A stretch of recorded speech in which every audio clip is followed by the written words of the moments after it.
Hi ಎಲ್ಲರಿಗೂ ನಮಸ್ಕಾರ. Welcome back to V S kitchen and blogs.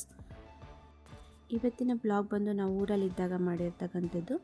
ಇದು ಸಿದ್ದಪ್ಪಜ್ಜಿ ಬೆಟ್ಟ ಅಂತ ನಮ್ಮ ಅತ್ತೆ ಊರಿನ ಪಕ್ಕದಲ್ಲಿ ಈ ಊರಿರುತ್ತೆ. ಅಲ್ಲಿ ಈ ಬೆಟ್ಟ ಇರುತ್ತೆ. ತುಂಬ ಹತ್ತಿರ, ಒಂದು 10-15 ನಿಮಿಷ ಆಗುತ್ತೆ ಅಷ್ಟೇ ಅಲ್ಲಿಗೆ ಹೋಗೋಕ್ಕೆ. ಬಟ್ ಮೇಲ್ಗಡೆ ಹೋಗೋ ತನಕ ಒಂದು ½ ಮುಕ್ಕಾಲು ಅವರ್ ಆದರೂ ಬೇಕು. ನನಗೆ ಗೊತ್ತಿಲ್ಲ ಇದು ಇಷ್ಟೊಂದು ಈ ಥರ ಎಲ್ಲ ಇದೆ ಅಂತ. ಹೇಳ್ತಾಯಿದ್ರು ರೋಡ್ ಮಾಡಿದ್ದಾರೆ, ಚೆನ್ನಾಗಿದೆ, ಗಾಡೀಲಿ ಹೋಗಿ ಬರ್ಬೋದು ಅಂತ. ನಾನು ಹಂಗೆ ಹೋಗ್ಬೋದಲ್ಲ, ಒಂದು ಒಳ್ಳೆ ಫೋಟೋಶೂಟ್ ಸಿಗುತ್ತೆ ಅಂತ ಸ್ಯಾರಿ ಹಾಕ್ಕೊಂಡು ಹೊರಟೋದೆ. ಬಟ್ ಅಲ್ಲಿ ನೋಡಿದ್ರೆ ಅಪ್ಪ ದೇವ್ರೆ, ಏನಕ್ಕಾದರೂ ಸ್ಯಾರಿ ಹಾಕ್ಕೊಂಡು ಬಂದು ಅನ್ನಿಸ್ಬಿಡ್ತು. ಅಷ್ಟು ಕಷ್ಟ ಆಯಿತು. ಸಖತ್ತು ಕಲ್ಲು, ತುಂಬ ಕಷ್ಟ ಆಯಿತು. ನೋಡಿ ಎಷ್ಟೊಂದು ಕಲ್ಲುಗಳಿದೆ. ನಾನು ರೋಡ್ ಮಾಡಿದ್ದಾರೆ ಅಂದರೆ ಎಲ್ಲ ನೀಟಾಗಿ ಚೆನ್ನಾಗಿರುತ್ತೆ ಗಾಡಿಯೆಲ್ಲ ಹೋಗೋಕ್ಕೆ ಅಂತ ನಾನು ತಿಂಕು. ಯಾವಾಗೂ ನಾನು ಬೆಟ್ಟಗಳಿಗೆ ಹೋದವಳೆ ಅಲ್ಲ, ಇದೇ ಫಸ್ಟ್ ಟೈಮ್ ಒಂದು ಬೆಟ್ಟ ಅಂತ ನೋಡ್ತಾ ಇರೋದು ಹುಟ್ಟಾಗಿಂದನೂ. ಚಿಕ್ಕವಳಿದ್ದ ಕರ್ಕೊಂಡು ಹೋಗೋದ್ರೇನೋ ಗೊತ್ತಿಲ್ಲ, ಅದಂತೂ ನೆನಪಿಲ್ಲ. ಬಟ್ ನನಗೆ ಬುದ್ಧಿ ಬಂದಾಗಿಂದ ಇದೇ ಫಸ್ಟ್ ಟೈಮ್ ನೋಡ್ತಾ ಇರೋದು. ನೋಡಿ ಎಷ್ಟು ಡೇಂಜರ್ ಅಂದರೆ ಅಪ್ಪ ದೇವ್ರೆ, ಅದು ಕೆಳಗಡೆ ನೋಡಿದ್ರೆ ಒಂಥರ ತಲೆ ಗಿರ್ ಅನ್ನೋದು, ಅಷ್ಟು ಡೇಂಜರ್. ಮತ್ತು ನೋಡಿ ಈ ಥರ ಕಲ್ಲು ಮಣ್ಣು ಹಳ್ಳ ಕೊಳ್ಳಿಗಳೆಲ್ಲ ಇತ್ತು. ಬಟ್ ಏನಪ್ಪ ಅಂದರೆ ಹೋಗ್ತಾ ಅಲ್ಲಿ ಒಂದು 2-3 ಕಡೆ ಆನೆದು ಲದ್ದಿ ಇತ್ತು. ಸೊ ಅದನ್ನು ನೋಡಿ ಇನ್ನೂ ಭಯ ಆಗ್ಬಿಡ್ತು. ಇಲ್ಲಿ ಆನೆ ಇದೆ ಅಂತ ಅವರಿಬ್ಬರು ನಮ್ಮಿಬ್ಬರನ್ನ ಎದುರಿಸಾಗಂತಲೇ ಇದ್ದಾರೆ ಅಂದ್ಕೋಬೋದು.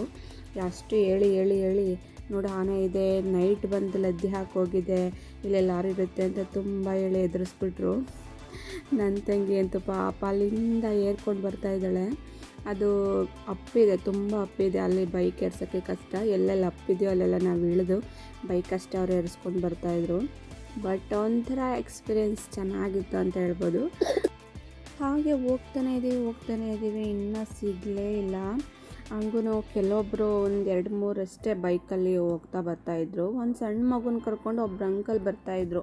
ಅವರು ನೋಡಿಬಿಟ್ಟು ಇವರು ನಮ್ಮನ್ನು ಬೈತಾಯಿದ್ರು. ಇಷ್ಟೊಂದಿದ್ರೆ ಕೇಳ್ತಿರಲ್ಲ, ನೋಡಿ ಸಣ್ಣ ಮಗು ಕರ್ಕೊಂಡು ಒಬ್ಬರೇ ಬಂದಿದ್ದಾರೆ ಅಂತ.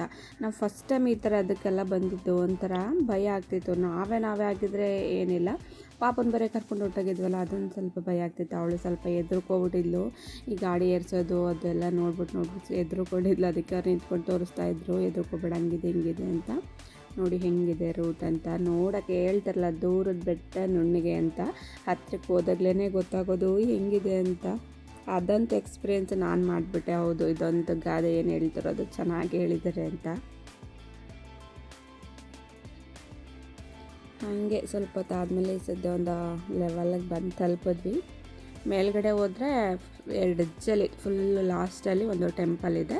ಟೆಂಪಲಲ್ಲಿ ಅವರು ಎಲ್ಲರೂ ಬಂದು ಪೂಜೆ ಗೀಜೆಲ್ಲ ಮಾಡಿಸ್ಕೊಂಡು ಹೋಗ್ತಾರೆ. ಇಲ್ಲಿ ಡೈಲಿ ಬರ್ತಾರಂತೆ, ಡೈಲಿ ಇಳಿತಾರಂತೆ. ದೇವ್ರೆ ಎಷ್ಟು ಗಟ್ಟಿ ಮನುಷ್ಯರು ಅಂತಲೇ ಹೇಳ್ಬೋದು. ಅಷ್ಟು ಹೈಟ್ ಇದೆ, ಹತ್ತುತ್ತಾರೆ ಇಳಿತಾರೆ ಅಂದರೆ ಗ್ರೇಟ್. ನಮ್ಮ ಕೈಲಂತೂ ಆಗಲಿಲ್ಲಪ್ಪ.